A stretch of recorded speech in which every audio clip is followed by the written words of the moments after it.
જય શ્રી કૃષ્ણ, નમસ્તે મિત્રો. સવાર પડી ગઈ છે, સવારના 8 વાગી ગયા છે. મહાદેવ, જય અંબે. આજે મોડું થઈ ગયું છે. કાલે તમને ખબર હતી અમે બહાર ગયા હતા એટલે સુવામાં આમ મારે લેટ થઈ ગયું હતું. બાળકો વહેલા સૂઈ ગયા હતા. મેં રાતે પાણી આવતું હતું, રાતે જ કપડાંની ધોઈ નાખ્યું હતું એટલે મારે સુવામાં મોડું થઈ ગયું હતું. વિડીયો એડિટિંગ ને બધું હાલતું હતું એટલે. અને બાળકો જો ઉઠીને નાસ્તો કરે છે. દિશાબેન, જય શ્રી કૃષ્ણ. જય શ્રી કૃષ્ણ, મહાદેવ, જય અંબે. ચા ભાખરી ને અડદિયો. શું છે બેન આજે? કોથમરીની ચટણી, અડદિયો, ભાખરી અને ચા. હા, વંશભાઈ ભાખરી, અડદિયો અને ચા. ક્યાં વંશભાઈ? હે ને? જય શ્રી કૃષ્ણ, જય અંબે. દેવ મોઢામાં બટકો નાખી દીધું છે વંશભાઈ એટલે કઈ બોલશે નહીં. હું હવે ચા પીઉં છું. મેં આમાં ગરમ પાણી ને લીંબુનું ને મધનું પાણી પીધું છે. હરિઓમ મહાદેવ. દાદા નાસ્તો કરે છે. મહાદેવ મહાદેવ મહાદેવ. આમાં દાદા આ બધું પહેલી વાર છે દાદા માટે એટલે ફ્રેન્ડ્સ મિત્રો છે દાદા કન્ફ્યુઝ થઈ ગયા છે શું બોલવું એમ.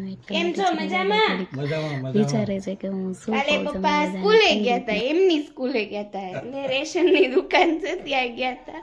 બાળકોને કેમ દાંત કઢાવે કે હું મારે સ્કૂલે જવાનું છે એમ. જો મિત્રો કાલે રાતે જ બધાએ નાસ્તો કરી લીધો. પછી મેં નાસ્તાના વાસણ ધોયા, ચા પાણીના એના વાસણ ધોયા. અમારા સવારથી મિત્રો છે ને 5-6 વાર વાસણ ધોવાનાથી જે ઘડી પછી છોકરા મસ્તી કરતા હતા ભાઈને ખીજાઈને પછી કે સફાઈ અભિયાન ઉપર લાગી ગઈ. મારું કમાન સંભાળી લીધું મેં, સાફ સફાઈ બધું ઝાપટી કાઢવીને પછી કચરા પોતા કરી બાળકોને રેડી કરીને સ્કૂલે મોકલ્યા. સ્કૂલે બાળકો વહી ગયા પછી હું તૈયાર થઈને ફ્રેશ થઈને રસોઈ કરી હતી. રસોઈમાં શાક, રોટલી અને ગાજરનો સંભારો બનાવ્યો હતો, ખમણીને બનાવ્યો હતો.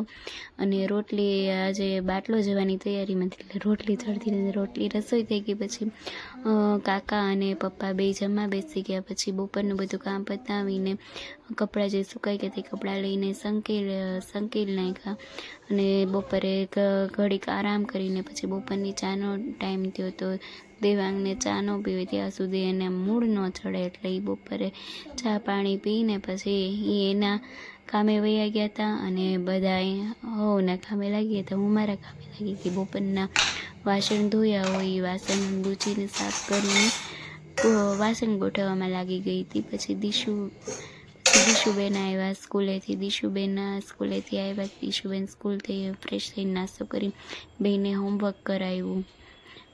થઈ ગઈ છે. રીંગણા બટેટાનું શાક રેડી છે, ખીચડી રેડી છે અને જો ભાખરી પૂરી થવાની તૈયારી છે.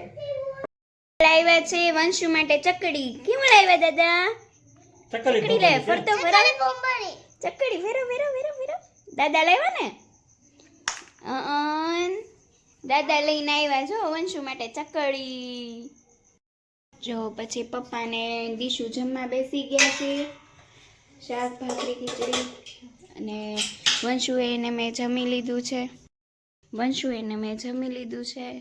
અને દેવાંગ અને કાકા માર્કેટિંગ યાર્ડ ગયા છે. મોડા આવે રાત્રે એટલે એનું પછી આવીને જમે છે. કાકા અને દેવાંગ મોડા આવે એટલા માટે બેનું જમવાનું કાઢીને પછી મેં રાતના જમવાના બધા વાસણ ધોઈ નાખ્યા, કચરા બધા. પછી પાણી આવતું હતું એટલે મેં અત્યારે તે કપડાં મશીનમાં નાખી દીધા. મિત્રો જો રાત થાય એટલે બેના તોફાન શરૂ થઈ જાય. જો સુવાનું નામ ન આવે, બેના તોફાન શરૂ થઈ જાય છે. એટલે હવે આ બેને સુવડાવી દઉં, હું પણ સૂઈ જાઉં. અને આજનો તમને મારો વિડીયો ગમ્યો હોય તો લાઈક, શેર, સબસ્ક્રાઈબ કરજો મિત્રો. શુભરાત્રિ. મહાદેવ, જય